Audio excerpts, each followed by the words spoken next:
Government మీ భుజం మీద పెట్టిందండి. హైడ్రా అనేది పెట్టడం ఉద్దేశం ఏంటంటే ఇకపై హైదరాబాద్ మునిగిపోవడం కానీ మనం చూస్తున్న వేరే స్టేట్లో జరుగుతున్న సంఘటనలు జరగకుండా భవిష్యత్తులో ఉన్న వాళ్ళకి మంచి చేయాలని. కరెక్టే కదా సార్? కానీ ఇందులో మీకు ఫస్ట్ ఇంటర్వ్యూలో కూడా అడిగా, మీకు దీంట్లో చాలా ప్రెజర్స్ ఉంటాయి, మీకు మామూలు ప్రెజర్స్, ఎందుకంటే చాలా పెద్ద పెద్దలు ఉంటారు, కింద వాళ్ళు ముందు పెట్టి పైన వాళ్ళు నడిపిస్తుంటారు. పైకి కనపడేదే ఇది కాదు, పైన ఎవడో పబ్లిక్ ముందు ఏడుస్తూ బాధపడుతూ ఉంటే కనుక దాని వెనకాల స్కీమింగ్ అర్థం చేసుకోవాలి. దాని వెనకాల వేరే శక్తులు పనిచేస్తుంటాయి. ఎందుకంటే ఇదంతా ఆ లాబీ, ల్యాండ్ గ్రాబింగ్ లాబీని చెక్ చేసేటువంటి సంస్థ ఇది. చేసినప్పుడు వాళ్ళు బయటికి రకరకాలుగా చూపిస్తారు. ఇప్పుడు ఇది ఈ బఫర్ కాంట్రవర్సీ లాంటిదో లేకపోతే ఎవరో కొంతమందిని పెట్టేసి ఇష్యూని తీసుకేస్తూ, ఎందుకంటే డైరెక్ట్గా చేయరు ఎప్పుడు కూడా వాళ్ళు డైరెక్ట్గా, ఎందుకంటే వాళ్ళు తప్పులో ఉంటారని వాళ్ళకి తెలుసు. ఇండైరెక్ట్గా ఇలా చేస్తారు. సో ఇందాక మీరు అడిగారు ఫస్ట్ కూల్చివేతలే ఉంటాయా, ఓన్లీ ఒక మతం వాళ్ళే చేస్తున్నారు, ఒక పార్టీ వాళ్ళే చేస్తున్నారని. సో దీని మీద మీరు చూస్తే కనుక మేము జూలైలో ఇది హైడ్రా ఫామ్ అయింది. ఫస్ట్ కమిషనర్గా జూలై ఎండింగ్లో వచ్చింది. స్టార్టింగ్ మేము డిమాలిషన్స్ ఆగస్ట్ ఫస్ట్ వీక్లో స్టార్ట్ చేసినప్పుడు ఫస్ట్ చేసింది ఎంఐఎం స్ట్రాంగ్ హోల్డ్ అయినటువంటి బుమ్రుక్ ద్వాలా. సో దాంట్లో కొంతమంది అక్కడ స్థానికంగా ఉన్నటువంటి నాయకులు, నాయకులు వాళ్ళు కట్టినటువంటి అపార్ట్మెంట్స్ని కూల్చేసి మొత్తం బుమ్రుక్ ద్వాలా అనేది 300 సంవత్సరాల క్రితం ఉన్నటువంటి చెరువు.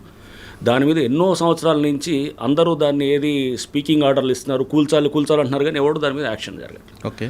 సో మేము వచ్చాము, ఇమీడియట్గా వీ హ్యావ్ టేకెన్ అది, ఆ పాత ఆర్డర్స్ ఉన్నాయి, అన్నీ కూడా క్లియర్గా ఉన్నాయి. ఇక దాన్ని అందరూ పిల్లికి గంట కట్టాలి కదా, ఎవడో పిల్లికి somebody has to build the cat. So అది చేయడానికి హైడ్రా అనే సంస్థ ఉందన్నమాట. సో ఇది ఎప్పటి నుంచో పేపర్ మీద జరుగుతుంది, పేపర్ మీద కాదు కదా, గ్రౌండ్లో ఏం చేశారనేది ముఖ్యం అన్నమాట. సో వెంటనే మేము అక్కడ డిమాలిష్ చేసాం. ఇప్పుడు ఆ చెరువు అంతా కూడా రేపు రివైవ్ అవుతుంది.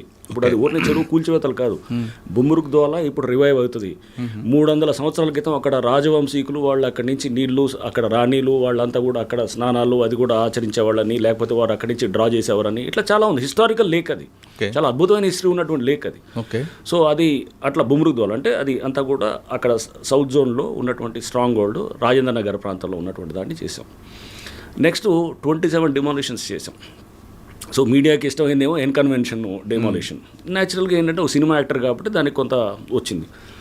వేరే కొన్ని మేము గండిపేట దగ్గర చేసాం. గండిపేట దగ్గర చేసినప్పుడు పల్లరాజు గారు లేకపోతే ఇంకా కొంతమంది ఇతర దాంట్లో ఉన్నారు, వారి అందరికీ కూడా చేసాం. దాంట్లో చాలామంది కాంగ్రెస్ వారే ఉన్నారు. సో అంటే అక్కడ వారు ఏ పార్టీ అఫిలియేషన్ అనేదే కాదు అసలు. చూస్తే అది కూడా రిలీజ్ చేసాం మేము, డేటాని కూడా చేసి. 27 డిమాలిషన్స్లో ఎక్కువ కాంగ్రెస్ వారే ఉన్నారు, అంటే రూలింగ్ పార్టీ సంబంధించిన వాళ్ళు ఎక్కువ ఉన్నారు. నష్టపోయింది.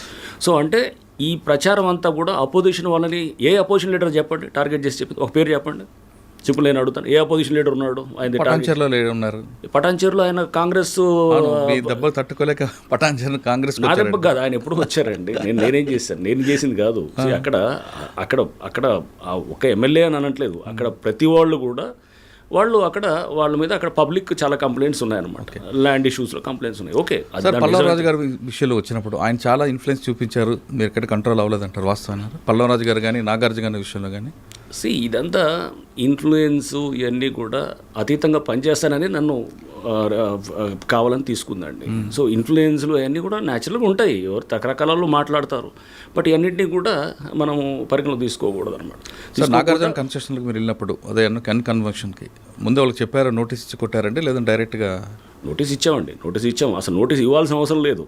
నేను సుప్రీంకోర్టు దీన్నన్నింటినీ ఇప్పుడు మేము చేసిన ప్రతి చర్యను కూడా అన్ని కోర్ట్స్ సమర్థిస్తున్నాయి. ఇప్పుడు జస్టిస్ గవాయ్ మన జడ్జిమెంట్ ఇచ్చారు సుప్రీంకోర్టు బుల్డోజర్ జస్టిస్ మీద ఇస్తూ, దాంట్లో క్లియర్గా దాంట్లో మనకు చూస్తే కనుక ఇది పారా 86 ఏదో ఉన్నది, దాంట్లో ఇవన్నీ కూడా వారు ఇచ్చినటువంటి గైడ్లైన్స్ అన్నీ కూడా బఫర్ జోన్లో, ఎఫ్టీఎల్లో, వాటర్ బాడీస్లో ఉన్న వాటికి, లేకపోతే కనుక రోడ్స్ మీద ఉన్న వాటికి, లేకపోతే కనుక ఇట్లా అంటే ఇటువంటి వాటికి ఏదైతే రోడ్ల మీద కానీ అంటే రోడ్స్ రైల్వే లైన్స్ మీద కానీ, రైల్వే లైన్స్ దగ్గర కానీ ఎంక్రోచ్మెంట్స్కి వర్తించదని చాలా స్పష్టంగా చెప్పారు.